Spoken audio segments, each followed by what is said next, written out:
कभी सोचा है एक ऐसी ताकत के बारे में, एक ऐसा इख्तियार जिसे सिर्फ इंसान नहीं बल्कि वो कुव्वतें भी माने जो हमारी दुनिया से कहीं आगे हैं?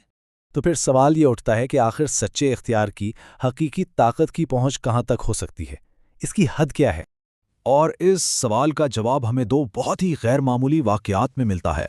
एक का ताल्लुक अनदेखी माफोकल फितरत दुनिया से है और दूसरे का फितरत की अपनी दुनिया से, यानी जंगल के बादशाह से।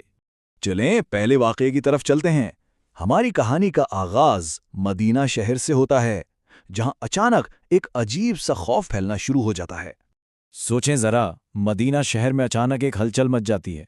लोग महसूस करते हैं कि जमीन कांप रही है, जैसे कोई बहुत ही भारी मखलूक कदम उठा रही हो।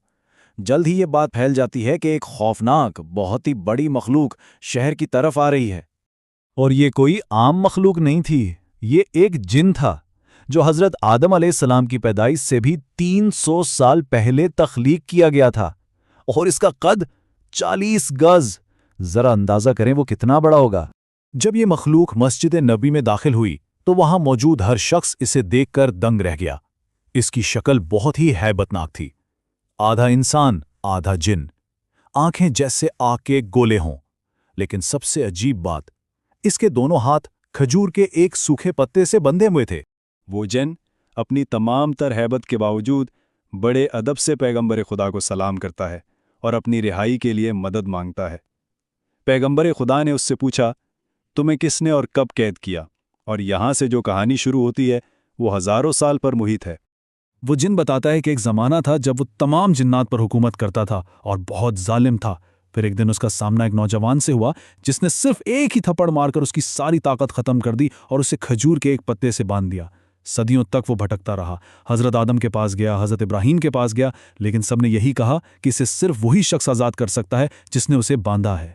और सबसे हैरानकुन बात, जब मस्जिद में मौजूद सहाबा ने इसकी मदद करनी चाहिए और तलवारों से इस पत्ते को काटने की कोशिश की तो तलवारें बेअसर हो गईं। सोचें, एक मामूली सा खजूर का पत्ता और उस पर तलवारें असर नहीं कर रहीं। जाहिर है ये कोई आम कैद नहीं थी। ठीक उसी वक्त मस्जिद में एक शख्स दाखिल होता है। उन्हें देखते ही वो देव हैकल जिन खौफ से कांपने लगता है और चीख कर कहता है, या रसूल अल्लाह, मुझे बचाइए, ये वही हैं जिन्होंने मुझे बांधा था। वो आने वाली शख्सियत हज़रत अली की थी। पैगंबर खुदा ने मुस्कुराकर जिनसे कहा, घबराओ नहीं।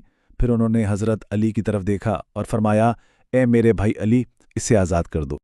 और फिर जो हुआ वो एक मोजज़ा था। हज़रत अली ने आगे बढ़कर सिर्फ अपने हाथ से उस जिन के बंधे हुए हाथों को छुआ। बस छूने की देर थी कि वो खजूर का पत्ता खुद ब खुद खुल गया। सदियों पुराने जख्म भर गए और जिन की सारी ताकत वापस आ गई। ये देखकर वो जिन हज़रत अली के कदमों में गिर पड़ा और उनकी गुलामी का अहद किया। तो ये तो थी एक माफोकुल फितरत मखलूक की कहानी। लेकिन क्या ये इख्तियार सिर्फ जिन्नात तक ही था? नहीं। आइए अब देखते हैं कि फितरत की दुनिया में, यानी जानवरों की सल्तनत में, इस इख्तियार का ज़ुहूर कैसे होता है। एक और वाक़या है। एक शख्स हज़रत अली के पास आता है। वो बहुत परेशान है। उसे एक ऐसे जंगल से गुजरना है जहां हर तरफ शेर और खतरनाक दरिंदे हैं और वो बहुत डरावा है। इसकी परेशानी देखकर हज़रत अली ने अपनी अंगूठी उतारी और उसे दे दी, और साथ में बस इतना कहा कि जब कोई दरिंदा सामने आए तो उसे ये अंगूठी दिखाकर कह देना कि ये अली इब्ने अबी तालिब की अंगूठी है। तो वो मुसाफिर जंगल में जाता है और सामने एक बहुत बड़ा शेर आ जाता है। वो डरते डरते अंगूठी आगे करता है और फिर जो शेर करता है वो बहुत ही अजीब था। पहले वो आसमान की तरफ देखकर दहाड़ता है, फिर जमीन की तरफ, फिर मशरिक और मगरिब की तरफ, और फिर अचानक मुड़कर जंगल में भाग जाता है।